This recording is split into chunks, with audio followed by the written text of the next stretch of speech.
데살로니가전서 1장 6절로 8절까지 보겠습니다.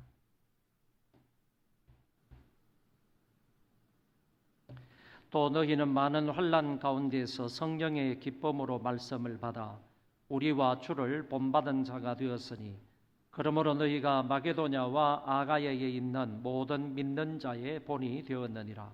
주의 말씀이 너희에게로부터 마게도냐와 아가야에만 들릴 뿐 아니라 하나님을 향하는 너희 믿음의 소문이 각처에 퍼졌으므로 우리는 아무 말도 할 것이 없노라.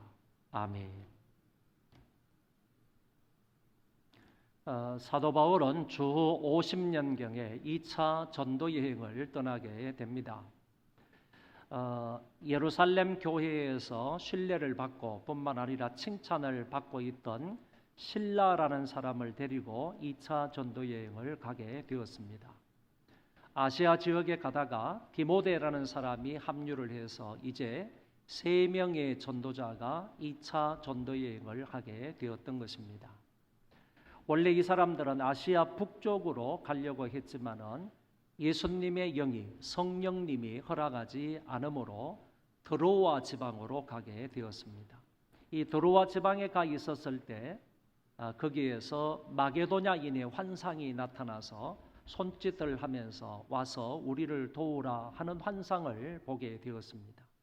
이 환상에 근거해서 이것은 하나님의 뜻이다. 하나님께서 우리를 마게도냐 지역으로 부르신다라는 하나님의 뜻으로 인정을 하고 바울 일행은 아시아에서 유럽 쪽으로 건너가게 되었습니다. 이때 누가 합류를 하느냐 하면은 누가라는 사람, 누가복음과 사도행전의 저자였던 누가라는 사람이 드로아에서 배 타고 가는 이 길에 합류하게 되는 것을 볼 수 있습니다. 이제 이들이 하나님의 인도를 받아서 바울과 실라와 디모데와 누가가 함께 복음 전도를 위해서 아시아 끝자락에서 배를 타고 유럽 지역으로 진출해 가는 것을 볼 수가 있습니다. 유럽 지역에 마게도냐 지역의 첫 성인 빌립보에 가서 거기에서 전도를 하고 이 사람들은 데살로니가 지역으로 갔습니다. 이 데살로니가는 마게도냐의 수도이고 뿐만 아니라 그 지역에서 인구가 가장 많았던 도시입니다. 정치, 상업, 무역의 중심지였고 아주 아름답고 큰 항구가 있어서 이 항구에는 항상 로마에서 온 배들로 문전성시를 이루었다고 합니다. 바울은 이 도시에 3주 정도 머물러 있으면서 회당 중심으로 복음을 전파하게 되었습니다. 이들의 복음을 듣고 야손이라는 사람과 아리스타고 헬라인들과 많은 기부인들이 큰 감동을 받았다고 성경은 말씀하고 있습니다. 그런데 못된 유대인들이 이 가운데 일어나서 괴악한 사람들을 선동을 해서 바울 일행을 대항하여 소동을 일으키게 된 것입니다. 이들이 야손의 집에 가서 행패를 부리고 뿐만 아니라 가이사 대신에 예수라는 왕이 있다라고 주장을 했다며 그 죄가 심각하다고 소동을 일으키게 된 것입니다. 유대인들 때문에 이 도시에 혼란이 일어나게 되었습니다. 그랬을 때 데살로니가 성도들이 바울 일행을 베레아로 보내게 되는 것을 볼 수 있습니다. 바울 일행은 베레아로 내려와서 복음을 전하게 됩니다. 그런데 데살로니가에 열심 있는 이 폭도들이 못된 유대인들이 여기까지 베레아까지 쫓아와서 이 사람들을 괴롭히게 된 것입니다. 여러분, 데살로니가에서 베레아까지는 적어도 한 100km 정도 떨어져 있는 작은 도시입니다. 그럼에도 불구하고 이렇게 이렇게 가깝지 않는 이 거리를 데살로니가의 폭도들이 쫓아와 가지고 베레아에 있는 바울 일행을 계속해서 괴롭히게 되었다 하는 얘기입니다. 베레아 사람들이 배를 태워가지고 이 바울 일행을 아덴으로 피신을 시키게 됩니다. 이때 바울은 실라와 디모데를 그 베레아에 남겨두고 바울만 아덴으로 오게 되었습니다. 아데네에서 바울은 그 동역자들이 오기만을 기다리고 있었습니다. 원래는 이 아데네에서는 전도할 계획을 전혀 세우지를 못했습니다. 그럼에도 불구하고 그곳에 우상이 가득한 것을 보고 마음이 격동해서 그 사람들 속에 뛰어들어가서 바울이 복음을 전하는 것을 볼 수 있습니다. 그 이후에 바울은 그곳에서 동역자들을 만나게 됩니다. 그리고 즉시 디모데를 데살로니가 지역으로 보내서 데살로니가 교회의 형편과 처지를 알아보라고 보내고 바울 일행은 고린도 지역으로 오게 됩니다. 고린도에 와 있을 때 고린도에 사도 바울이 와 있을 때 디모데가 데살로니가 지역에서 내려와서 그 디모데를 만남으로 바울이 데살로니가 교회의 소식을 디모데를 통하여서 듣게 되었습니다. 지금까지의 여정을 그림으로 지도로 잠시 보여드리면 이렇습니다. 제일 오른쪽 편에 이 안디옥이 있는데 이 안디옥은 수리아 안디옥입니다. 수리아 안디옥 지역에서 사도 바울이 제2차 전도 여행을 출발을 해서 드베와 루스드라에 갔는데 이곳에서 디모데를 만나서 디모데가 전도에 합류를 한다는 얘기고, 여기에서 북갈라디아 지방 쪽으로 선교하기를 원했는데 예수님의 영이 허락지 않으므로 드로아 지방으로 가게 된 것입니다. 이 드로아는 지금의 아시아 끝자락이라고, 터키의 이스탄불 지역이라고 말할 수가 있습니다.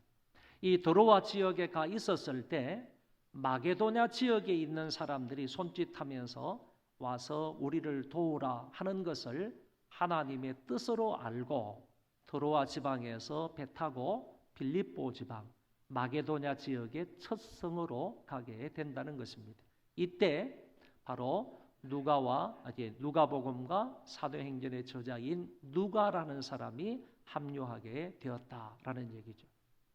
빌립보에 가서 전도를 마치고 나서 데살로니가 지역으로 갔는데 오늘 본문이 바로 데살로니가 전서 1장이기 때문에 제가 박스로 이렇게 해놨습니다. 이 데살로니가 지역에 가가지고 열심히 전도해서 많은 사람들이 예수를 믿고 큰 감동을 받았는데 이때 아주 과격한 유대인들, 못된 유대인들, 이 괴팍한 유대인들이 일어나가지고 바울 일행해가지고 핍박을 하는 겁니다. 환난을 가하는 겁니다. 그래서 그 환난과 핍박을 피해서 데살로니가에 있던 바울 일행이 베레아 지방으로 가게 되고 베레아까지 쫓아와서 그 사람들이 핍박을 하니까 베레아에서 다시 배 타고 아덴까지 오게 되는 겁니다. 아덴은 우리가 잘 아는 것처럼 철학의 도시일 뿐만 아니라 이 스포츠, 올림픽의 고장이지 않습니까? 이 아테네까지 와 있을 때 여기에서 디모데와 실라를 저 위 베레아 지방에 남겨두고 아덴에 왔기 때문에 자기를 배 태워주는 그 사람들에게 돌아가거든 빨리 디모데와 실라를 나한테 오게 해라 이렇게 부탁을 하고 아덴에 머물러 있었습니다. 아덴에서는 전혀 전도할 계획이 없었다고 했지 않습니까? 그럼에도 불구하고 사방에 우상이 가득한 것을 보고 마음이 격분해서 사도 바울이 이곳에서 전도하는 것을 보게 됩니다. 그러다가 여기 디모데가 왔을 때 이 아테네에서 디모데를 다시 데살로니가 지역으로 보내는 겁니다. 보내고 나서 바울은 고린도 지역으로 오게 되었습니다. 이 고린도 지역에 와 있을 때 데살로니가 지역으로 보냈던 디모데가 고린도 지역에 있는 바울을 만나서 바울에게 데살로니가 교회의 여러 가지 형편과 여러 가지 상황을 전달을 했으므로 그 전달을 받았던 사도 바울이 고린도에서 데살로니가 교회에 편지를 보낸 것이 바로 데살로니가 전서다 이런 얘기입니다. 자, 바울은 이 고린도에서 1년 반 동안 지나면서 전도를 하게 됩니다. 이 고린도는 도덕적으로 부패한 그런 도시이고 종교적으로 심히 타락해 있었고 성적으로 아주 문란한 도시가 바로 고린도였습니다. 이런 곳에서 바울 일행은 복음을 전하여 교회를 세우게 됩니다. 이 기간에 바울은 데살로니가 전서를 쓰게 되는 것입니다. 이때가 AD 51년경인데 사도 바울의 처녀작이다. 다시 말해서 신약 성경 가운데에서 사도 바울은 13권의 편지를 쓰게 되는데 13권 중에서 제일 첫 번째 쓴 편지가 바로 데살로니가 전서일 것이다. 이렇게 말하면서 이것을 바울의 처녀작이다 이렇게 부르는 것입니다. 이때는 데살로니가 교회가 복음을 받아서 예수를 주로 믿은 지 최소 6개월에서 최대 2년 정도밖에 되지 않았다. 그러니까 데살로니가 교회 입장에서 본다면 교회가 바울로부터 이 데살로니가 전서라는 편지를 받았을 때는 자기들이 예수를 믿은 지 6개월 아니면 2년도 채 되지 않은 그런 아주 어린 신자들이 복음을 받게 되었다 이렇게 말할 수가 있겠습니다. 이 편지에 제일 앞서서 이 편지의 제일 앞장에서 1장에서 바울은 데살로니가 교인들의 신앙을 소개해주고 있는데 오늘 말씀을 근거로 해서 이 데살로니가 성도들이 어떻게 삶을 살아갔는지 어떻게 신앙생활을 했는지 몇 가지로 나누어 살펴보므로 함께 은혜를 나누고자 합니다. 6절의 말씀에 보면 이들이 처음에 복음을 받아들일 때 많은 고난이 있었다 하는 것을 밝혀주고 있습니다. 이 데살로니가 교회 성도들은 편안할 때 복음을 받은 게 아니라는 것입니다. 모든 것이 안정적일 때 복음을 받은 것이 아니라 복음을 받을 때는 정말로 환난과 어려움과 고난이 많았다. 그런 가운데서도 이 사람들은 하나님의 말씀을 받았다. 이렇게 얘기하고 있습니다. 많은 환난 가운데서 그 복음을 받을 때 환난 중이었지만 그럼에도 불구하고 성령의 기쁨으로 말씀을 들었다. 이렇게 얘기를 합니다. 바울을 통해서 복음을 들었을 때 그들은 적지 않은 고난과 환난을 당했다라는 사실을 말씀하고 있습니다. 우상을 버리고 참되신 하나님께 돌아와 환난이 있음에도 불구하고 이를 감내하며 살아계신 하나님을 섬겼던 사람들이 바로 데살로니가 교인들이었습니다. 여러분 여기 우상을 버렸다 하는 말씀을 좀 뒤에 가서 설명을 하겠지만은 이 사람들은 많은 우상을 섬기고 있었습니다. 그 모든 우상들을 다 버려버리고 한순간에 사시고 참되신 하나님께로 돌아와서 그 하나님을 섬기게 되었다는 것을 말씀하고 있습니다. 당시 데살로니가는 헬라의 수많은 신들이 살고 있다는 올림푸스 산과 80km 정도 떨어진 곳에 위치해 있었습니다. 다시 말하면 올림푸스 산이 그냥 조금 먼 데에서라도 보일 수 있을 정도로 그렇게 가까운 곳에서 살았다 그런 얘기입니다.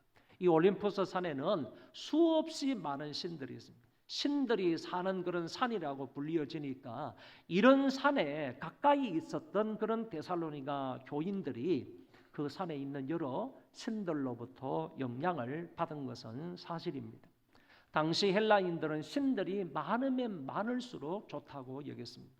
그래서 우리가 잘 아는 것처럼 그리스 신들은 그렇게 많은 것입니다. 그리스 신화대에 보면 그런 신들이 이런저런 신들이 얼마나 많은지 모릅니다. 그러나 데살로니가 교회의 성도들은 이제 이 모든 우상들을 다 버렸다라고 성경은 말씀해 주고 있습니다. 여기에서 버렸다 하는 말은 대단히 의미 있는 그런 단어인데 과격하게 방향 전환을 했다 하는 뜻을 가지고 있습니다. 이 사람들은 지금까지는 많은 우상들을 향해서 쫓아갔던 사람입니다. 그것을 목표로 해서 살아갔던 사람입니다. 그것을 섬기면서 그것들로부터 어떤 유익을 얻으려고 했던 사람들입니다. 그들을 향해서 발걸음을 열심히 옮기고 있다가 이 데살로니가 사람들이 방향을 과격하게 180도 틀어버렸다는 거예요. 과격하게 방향 전환을 해서 이제 우상을 향해서 살아가던 그들의 삶의 발자취가 180도 바뀌어서 하나님을 향해서 살아가는 그런 모습을 보여주고 있는 것입니다. 이거는 철저한 회심을 강조하는 말이라고 볼 수가 있겠습니다. 우리 7월 달에 정기 기도회 때 구원론에 관해서 공부를 할 때 회심이 있었습니다. 그 회심에는 두 가지 요소가 있는데 회개의 요소가 있고 신앙적인 요소가 있다라고 말씀을 드린 바가 있습니다. 회개의 요소는 죄를 향해서 가다가 세상을 향해서 가다가 마귀를 향해서 살다가 완전히 거기에서 돌이키는 것, 돌아서는 것을 회개의 요소라고 했고, 돌이키고 난 이후에는 하나님을 향해서 그 방향을 정해놓고 걸어가는 것이 신앙적인 요소이다라고 말씀을 드렸습니다. 과격한 방향 전환 그리고 철저한 회심을 강조하고 있는 말이다. 그리고 옛사람을 벗어버리고 새 사람을 입었다는 뜻으로 버렸다라는 말을 사용했다고 보는 것입니다. 그들은 믿음과 삶을 바꾼 것 때문에 가혹한 환난을 당하게 되었습니다. 세상과 구별되게 믿음으로 살겠다고 하여 시련과 환난을 맞이했으나 그것이 다가왔으나 그럼에도 불구하고 그들은 성령의 기쁨으로 살아가게 되는 것입니다. 옛날대로 살았다면 전혀 환난과 핍박을 받을 이유가 없었습니다. 우상 숭배를 하고 세상의 가치관대로 살아갔다면 이 사람들에게 전혀 환난을 당하거나 어려운 일을 당할 이유가 없었겠는데 이제 오직 하나님만 섬기겠다고 하니까 우상들을 과감하게 버리고 사시고 참되신 하나님을 섬기겠다고 하니까 시련과 환난이 그들에게 다가왔다는 얘기입니다. 그럼에도 불구하고 그들은 성령의 기쁨으로 하루하루를 살아가게 된 것입니다. 그리고 바울은 그들이 우리와 주를 본받은 자가 되었다라고 말합니다. 여기에서 말하는 우리라는 말은 1절에 근거해 볼 때 바울과 실라와 디모데를 가리키는 말입니다. 이 사람들은 믿음의 사람들이었고 그리고 복음 전도자들, 훌륭한 성경 교사들이었다고 말할 수가 있습니다.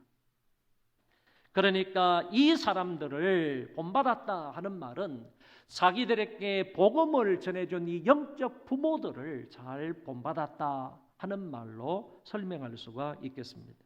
이것은 바람직한 신앙인의 태도라고 볼 수가 있습니다. 자기들에게 복음을 전해준 사람들이잖아요. 그 자기들에게 복음을 전해준 그 사람들을 잘 본받으면서 살았다 하는 얘기입니다. 바울은 신자들에게 자기를 본받으라고 담대하게 말하고 있는 성경을 볼 수가 있습니다. 고린도전서 11장 1절이 그 대표적인 말씀입니다. 내가 그리스도를 본받는 자가 된 것 같이 너희는 나를 본받는 자가 되라. 빌립보서 3장 17절에도 형제들아 너희는 함께 나를 본받으라. 그리고 빌립보서 4장에는 너희는 내게 배우고 받고 듣고 본바를 행하라. 나에게 배운 바대로 생활하라. 나에게 본바를 행하라. 이렇게 말씀을 하고 있는 것을 볼 수 있습니다.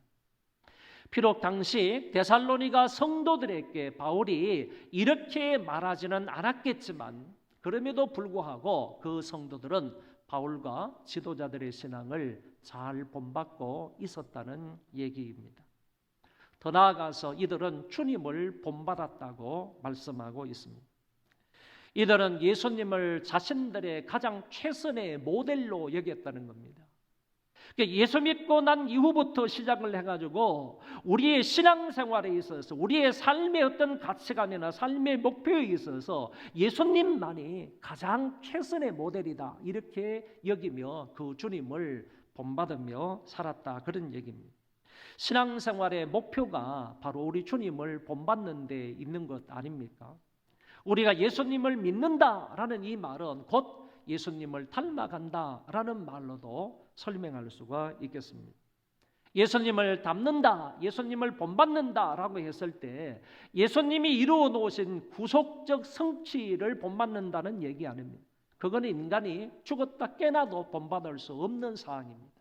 그런 것을 본받는다는 의미가 아니고 예수님의 도덕적 삶을 닮아간다라는 뜻으로 해석해야 옳습니다.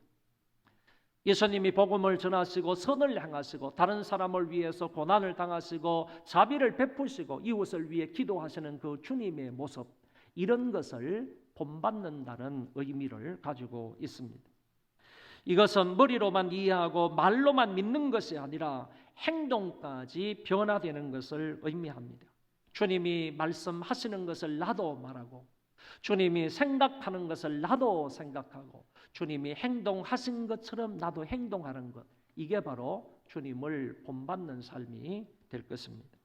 결국 우리 모두가 예수를 본받게 된다면 우리는 작은 예수가 될 것입니다.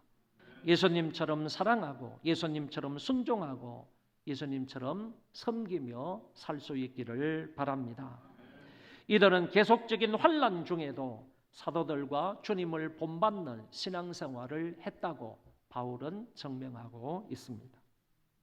7절의 말씀으로 가면 데살로니가 교인들이 마게도냐와 아가야의 모든 믿는 자의 본이 되었다 하는 말씀을 하고 있습니다.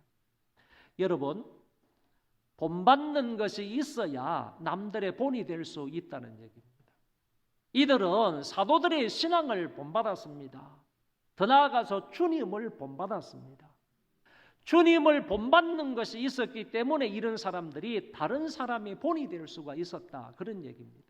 본받았으므로 본이 될 수 있었다 하는 사실을 여기에서 말씀하고 있다는 것입니다.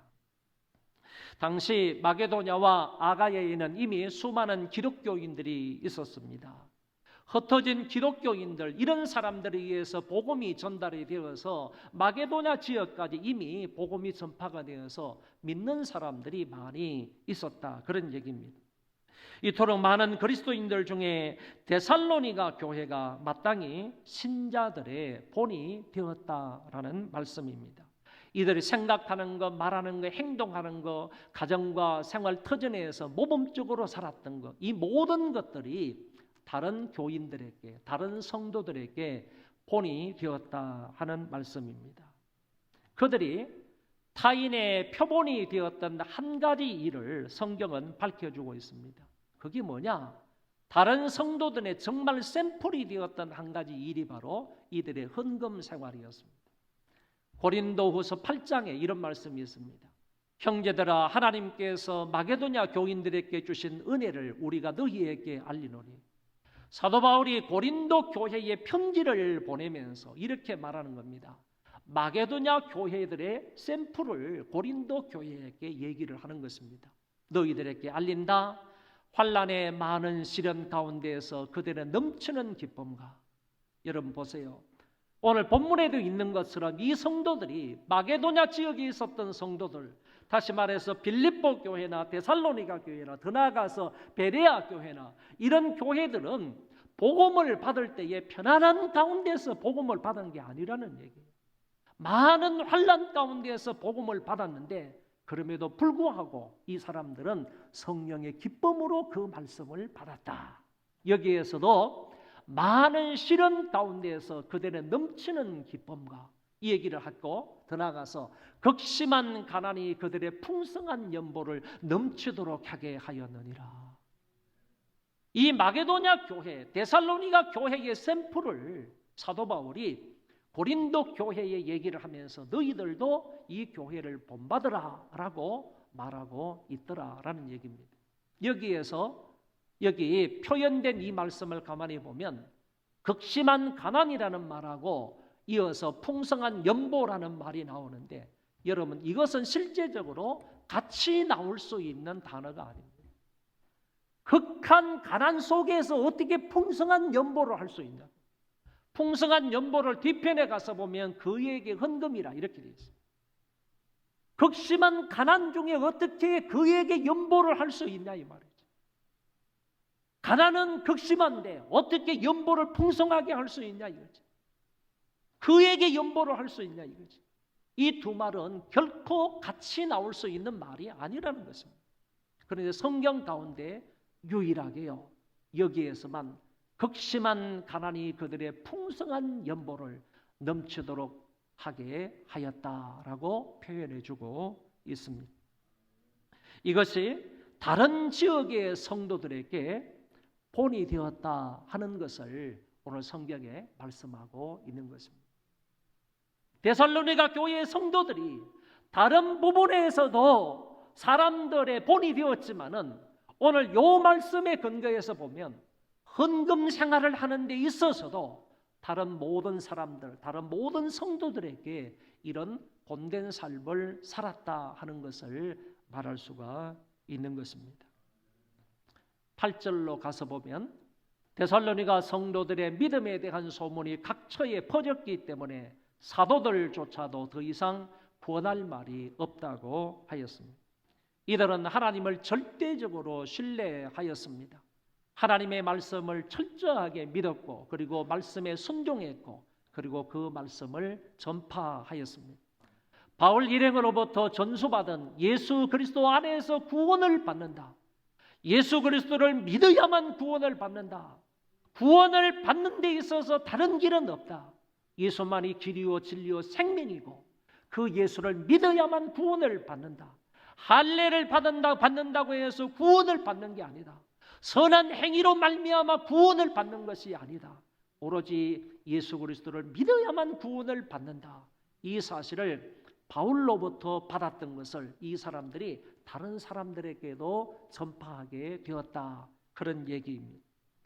마게도냐와 아가야는 그리스도 전 지역을 의미하고 있습니다. 오늘날 지도를 보면 알겠지만은 우리나라 남북한을 다 합한 것보다도 훨씬 더 넓은 지역이 마게도냐와 아가야를 합한 지역입니다.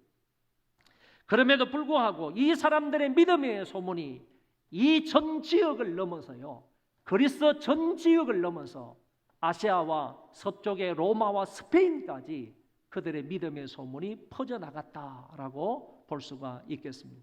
각처에 믿음이 소문났습니다. 그리고 각처에 모든 장소에 이들의 신앙 명성이 확산되어 나갔던 것을 볼 수가 있습니다.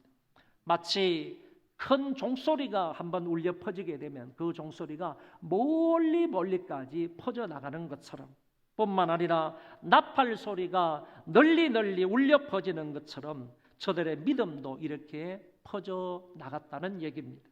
뿐만 아니라 전염병이 삽시간에 전 세계에 퍼져나가듯이 성도들의 믿음도 사방팔방으로 이처럼 퍼져나갔다는 것을 말해주고 있습니다.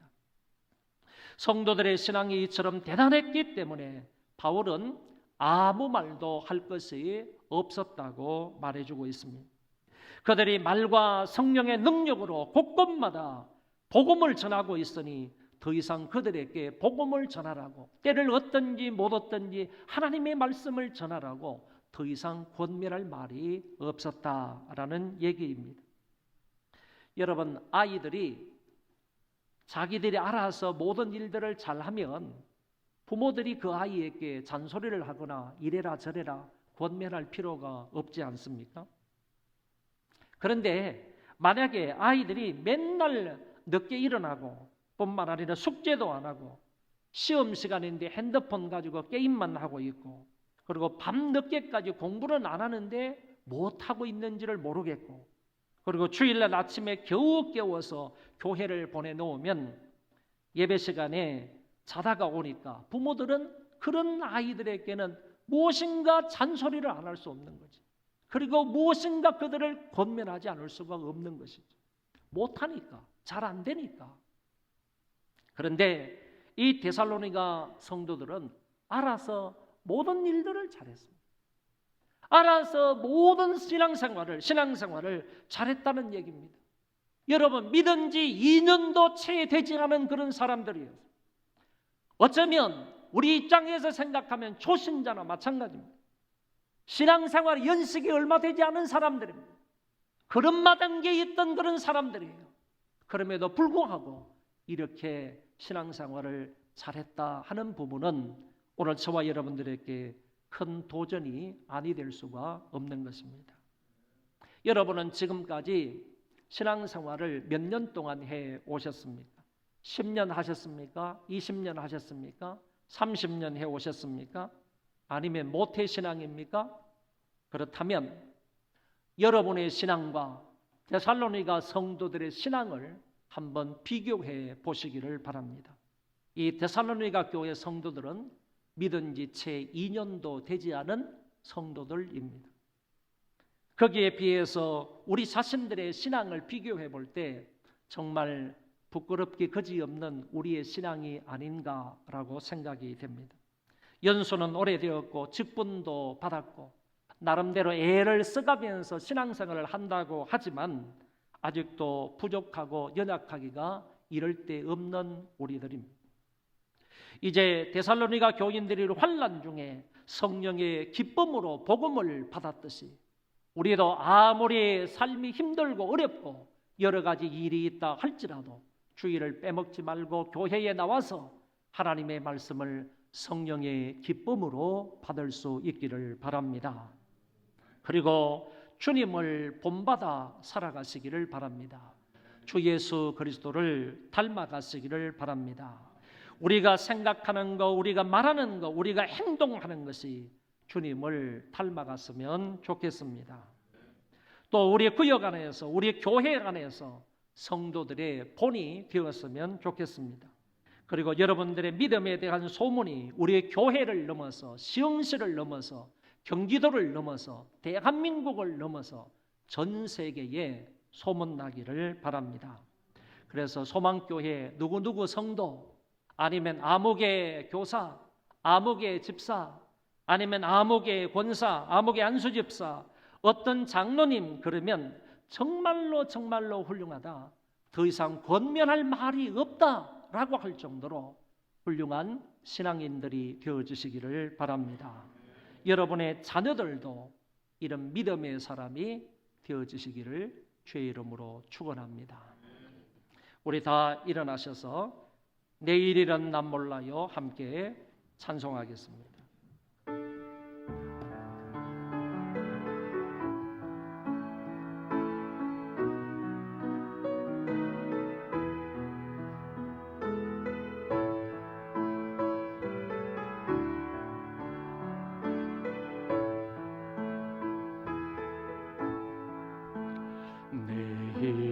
내일이란 난 몰라요 하루하루 살아요 불행이나요 행함도 내 뜻대로 못해요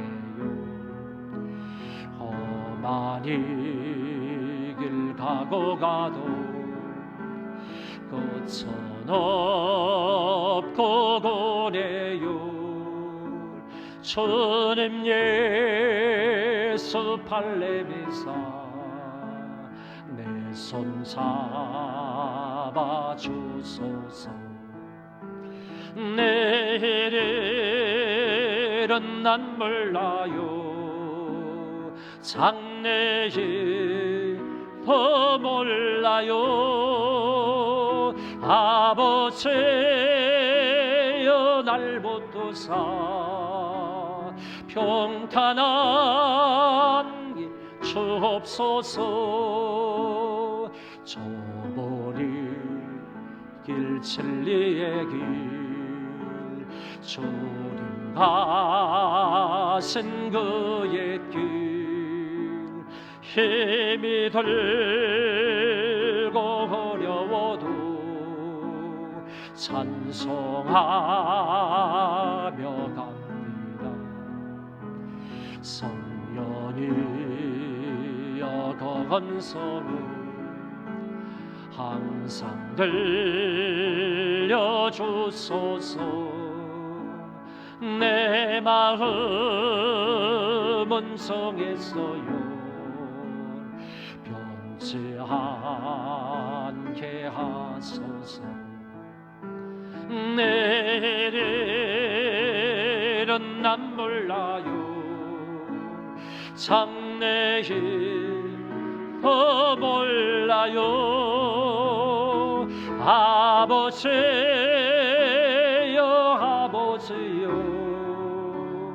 주신 소명 이루소서. 만왕의 왕 예수께서 이 세상에 오소서. 만 백성을 구속하니 참구주가 되시네. 순교자의 본을 받아 나의 믿음 지키고 선교자의 신앙 따라 이 복음을 전하세. 불과 같은 성령이여 내 맘에 항상 계셔. 천국 가는 그날까지 주여 지켜주옵소서. 우리 이 시간에 다 같이 통성으로 기도하도록 하겠습니다. 아무리